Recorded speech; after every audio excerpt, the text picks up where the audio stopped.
करबल को बसाया, करबल अल्लाह अल्लाह उनकी अजमतों को कौन बयान करे, जिनकी शान, जिनका मकाम, जिनका मनसब मर्तबा ये गए। मेरा नबी मदीने मुनव्वरा में अपने गुलामों की मैयत में जलवगर है। इतने में मेरे करीम मदनी ने ऊपर देखा, मेरे रसूल के सहाबा मुतवज्जे हो गए। इसलिए लोगों, और नबी का सहाबी नबी से इतना प्यार करने वाला होता है जो नबी के इशारे की भी कदर, नबी की बात की भी कदर, नबी के अमल की भी कदर, नबी की फिक्र, नबी की सोच, नबी की निस्बत की भी कदर करता है। हमारा दिमाग खराब नहीं है कि हम अबू बकर, उमर, उस्मान के नारे लगाते हैं। इनमें कुछ है तो हम उनसे प्यार करते हैं ना। पता क्या है किसी को कि शान सिद्दीक क्या है, पता क्या है किसी को कि शान सहाबा है क्या? पता हो तो रब की इज्जत की कसम अकीदत की निगाहें फर्श से उठने न पाए, इतनी अजमत है मेरे मोहम्मद। आय हाय, मैं इसलिए मुहर्रमुल हराम में मेरा ये वाला मिजाज होता है ना, क्योंकि हमारे सुन्नी थोड़ा सा रो पे जब देखते हैं तो कहते हैं कोई ठीक लगता है, वो अपना भी छोड़ देते हैं, हम कौन है, क्या है। मैं अपनी जगहों पर अक्सर कहा करता हूं, अगर मेरे हुसैन पाक ने शिद्दत से करबला में मना न किया होता, हुसैन के नाना ने मातम और जज़ा फदा और से मना न किया होता, हुसैन करीम के वालिद ने मना न किया होता, आइम्मा अहले बैत ने मना न किया होता, तो सबसे ज्यादा मैं करता। लेकिन मैं कैसे करूं जब मेरे रसूल ने मना कर दिया है।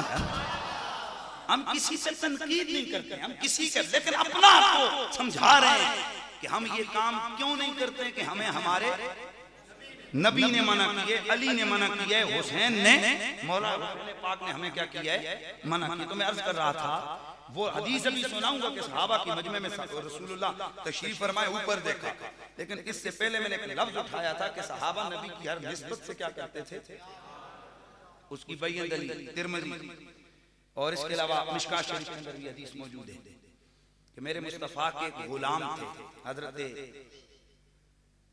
ज़ैद, ज़ैद के बेटे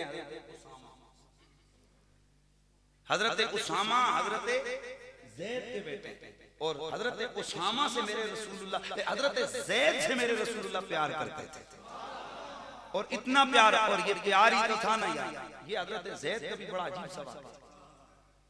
बचपन में इनके वालिद बहुत अमीर थे, जागीरदार, बहुत अमीर। एक दिन कुछ मामला इस तरह हुए कि काफिले के साथ आपका बेटा जा रहा था, हजरत ज़ैद, वहां हमला हुआ और आपको गुलाम बना के बेच दिया गया।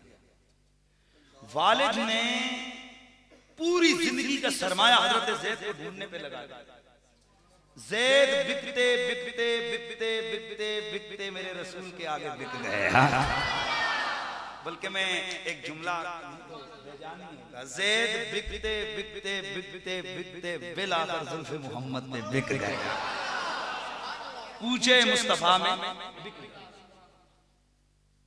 अल्लाह अकबर, मेरा प्यारा नबी, अब गुलाम है, बाप ढूंढ रहा है, कभी यमन, कभी मिस्र, पता चलता है उर्दन तो उधर, पता चलता है मक्का तो उधर। बिलाकर किसी ने कहा कि तेरा बेटा ज़ैद इस वक्त मुसलमानों के नबी मोहम्मद अरबी की खिदमत में है। बाप ने पूछा वो मोहम्मद हैं कैसे? काफिले वालों ने कहा चेहरे से तो बहुत प्यारे लगते हैं,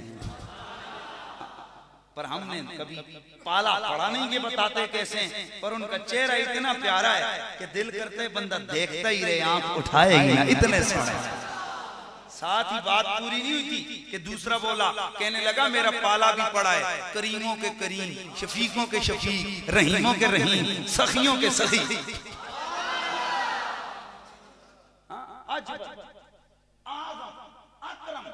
इज्जत वालों के बड़ी शान वाले।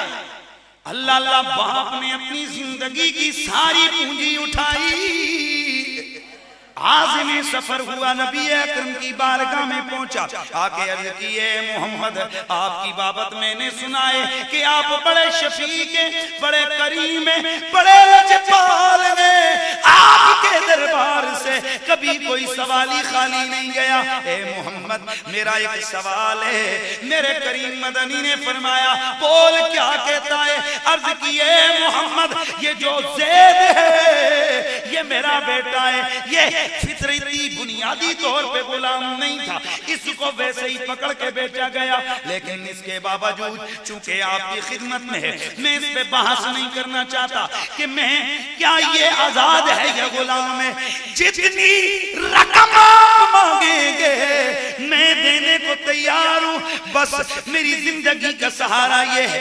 इतना अरसा हो गया मैंने इसके लिए पूरी दुनिया के मुल्कों की रेत छान मारी है। ए मोहम्मद इसको मेरे साथ भेजिए। मेरे करीम मदनी ने फरमाया अच्छा अगर तुम कहते हो मुझे तुम्हारा कहना मंजूर है, लेकिन एक शर्त मेरी भी है। अर्ज की बोलिए। मेरे नबी ने फरमाया हो ये तो मैं कह रहा हूं, हाँ अगर ज़ैद जाना चाहे तो उसे इजाजत है।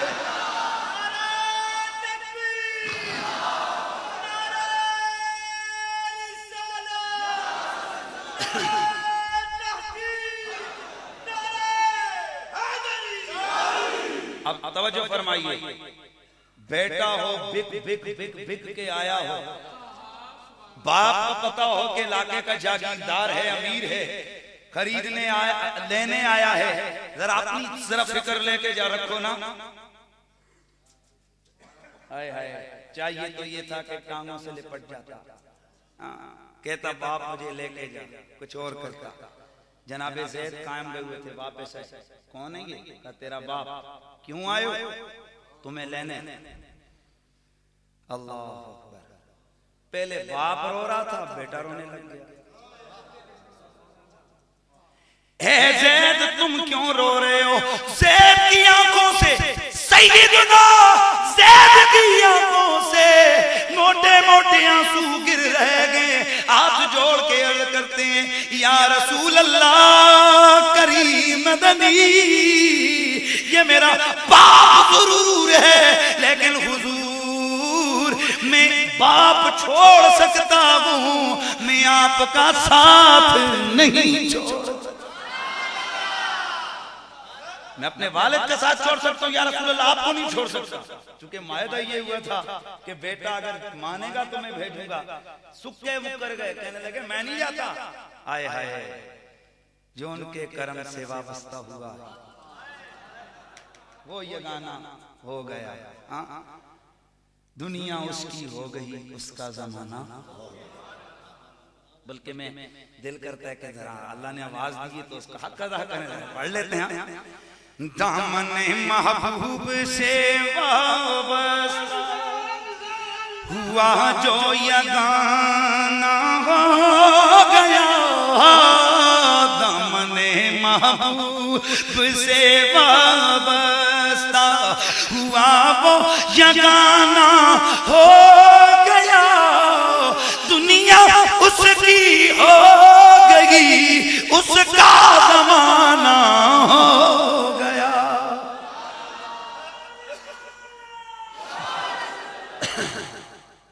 दुनिया उसकी हो गई, उसका।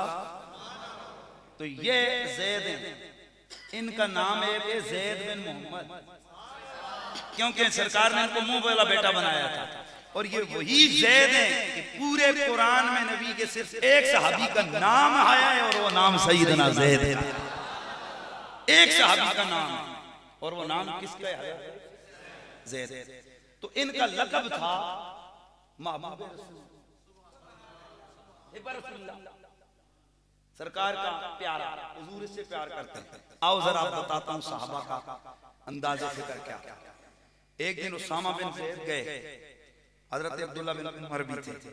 कोई माले गनीमत आया तो उन्होंने अपने बेटे को दिए 3000 दिरहम, उसामा को दिए 3500 दिरहम।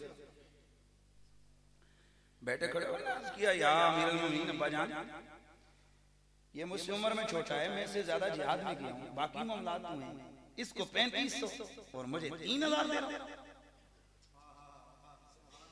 अल्लाह अकबर। अब जनाब अमीरुल मोमिनीन फारूक आजम का जवाब सुनो और इससे अपने अकीदे को मजबूत करो और देखो कि सहाबा हुजूर की निस्बतों का कितना एहतराम करते हैं।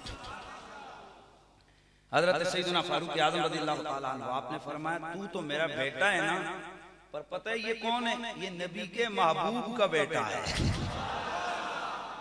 उसामा कौन है? नबी के महबूब का बेटा है। यार जरा खुद सोचो,